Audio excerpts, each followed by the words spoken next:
주문 이 사건 심판 청구를 기각한다. 먼저 적법 요건에 관한 법정 의견의 요지를 말씀드립니다.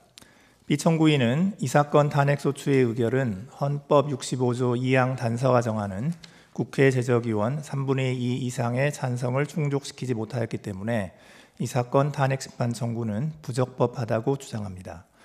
우선 국무총리는 헌법 86조에 따라 국회의 동의를 얻어 대통령이 임명하지만 국민으로부터 직접 선출된 대통령의 민주적 정당성과 비교하면 상당히 축소된 간접적인 민주적 정당성만을 보유하고 있어 대통령 권한 대행자로서 국무총리는 대통령과는 확연히 구분되는 지위에 있습니다. 다음으로 헌법 71조가 규정하는 대통령 권한 대행은 헌법과 법령상으로 대행자에게 미리 예정된 과업의 수행을 의미하는 것이지 권한대행 또는 권한대행자라는 공직이나 지위가 새로이 창설되는 것이라고 볼 수 없습니다. 여기에 해당 공직의 박탈을 통하여 헌법을 수호하고자 하는 탄핵심판 제도의 취지를 종합하면 대통령의 권한을 대행하는 국무총리에 대한 탄핵소추에는 본래의 신분상 지위에 따라 헌법 65조 2항의 본문에 의한 의결 정족수를 적용함이 타당합니다. 이 사건 탄핵소추는 국무총리에 대한 탄핵소추 의결 정족수인 국회 제적의원 과반수의 찬성으로 의결되어 적법하므로 피청구인의 주장은 이유 없습니다. 다음으로 본안에 관한 재판관 문영배, 재판관 이미선, 재판관 김영두, 재판관 정정미의 기각 의견 요지를 말씀드립니다. 우선 피청구인의 헌법 또는 법률 위반 여부를 소추 사유별로 살펴보겠습니다. 첫째, 특별검사 임명 법률안에 대한 제2요구권 행사 관련입니다. 대통령의 법률안 제2요구권 행사에 대한 폭넓은 판단 재량, 국무총리 및 국무회의의 헌법상 지위와 성격 등에 더하여 피청구인이 국무총리로서 대통령에게 법률안 제2요구권 행사를 적극적으로 종용, 권고하거나 대통령의 법률안 제2요구권 남용 행위를 조장, 방치하였음을 인정할 만한 증거나 객관적 자료는 찾을 수 없습니다. 따라서 피청구인이 헌법 7조, 40조, 49조, 86조 등을 위반하였다고 볼 수 없습니다. 둘째, 비상계엄 선포 및 내란 행위 관련입니다. 피청구인이 비상계엄 선포에 절차적 정당성을 부여하기 위하여 국무회의 소집을 건의하는 등의 적극적 행위를 하였거나 국회에 비상계엄 해제 요구 결의안 가결 이후 국무회의 소집을 건의하지 않았다는 등의 소추 관련 사실을 인정할 만한 증거나 객관적 자료는 찾을 수 없습니다. 따라서 피청구인이 헌법 7조, 86조, 국가공무원법 56조 등을 위반하였다고 볼 수 없습니다. 셋째, 공동국정운영 관련입니다. 피청구인이 발표한 담화문의 전체적 취지는 비상계엄 선포와 해제 이후에 민심 수습과 안정을 위하여 행정부와 여당은 서로 협력하여 최선을 다하겠다는 의지를 국민에게 피력한 것으로 해석됩니다.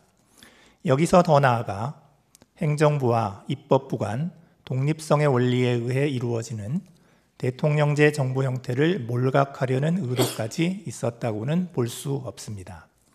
이후 피청구인이 담화에 근거하여 여당 대표와 공동으로 국정을 운영하였다고 볼 만한 직접적 근거나 사례도 찾을 수 없습니다.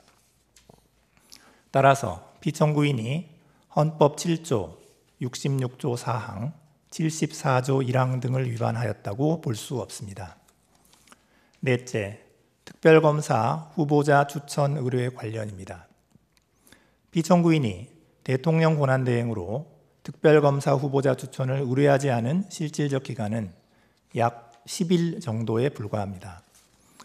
추천위원회 구성이 헌법재판소에 계속 중인 권한쟁의 심판 사건에서 문제되는 특별검사 후보 추천위원회의 구성 및 운영 등에 관한 규칙에 근거하고 있어 추천위원회의 특별검사 후보 추천 의뢰의 적절성 및 그 영향을 검토할 시간이 필요하였던 사정이 엿보입니다.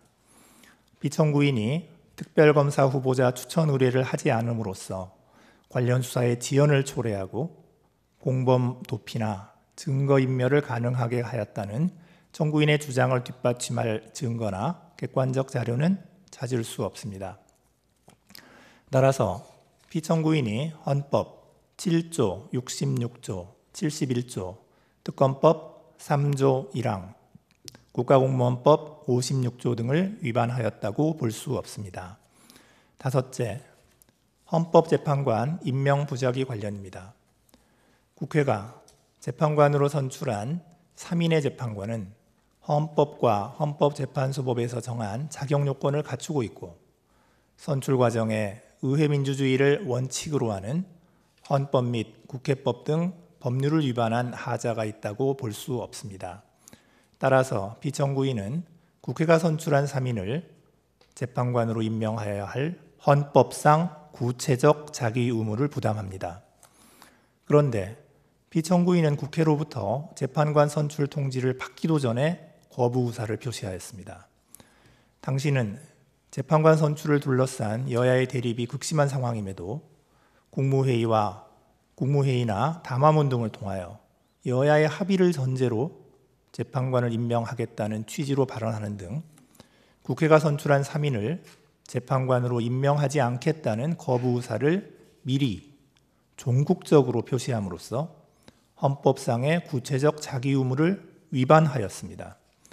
따라서 피청구인은 헌법 66조, 111조 및 국가공무원법 56조 등을 위반하였고 이는 헌법상 탄핵소추 사유인 그 직무집행에 있어서 헌법이나 법률을 위배한 때에 해당합니다.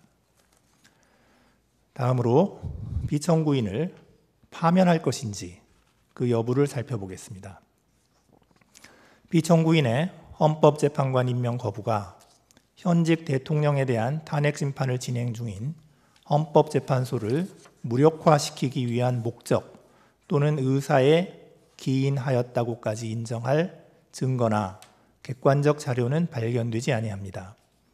또한 당시 헌법재판관 임명을 둘러싼 정치적 갈등이 지속되던 와중에 현직 대통령에 대한 탄핵소추 의결로 피청구인의 대통령 권한대행으로서의 역할과 범위 등에 관한 논란이 계속되고 있었다는 점 등을 고려하면 피청구인이 헌법 및 법률 위반이 임명권자인 대통령을 통하여 간접적으로 부여된 국민의 신임을 배반한 경우에 해당한다고 단정할 수 없습니다. 따라서 피청구인에 대한 파면 결정을 정당화하는 사유가 존재한다고까지는 볼 수 없습니다. 이상입니다.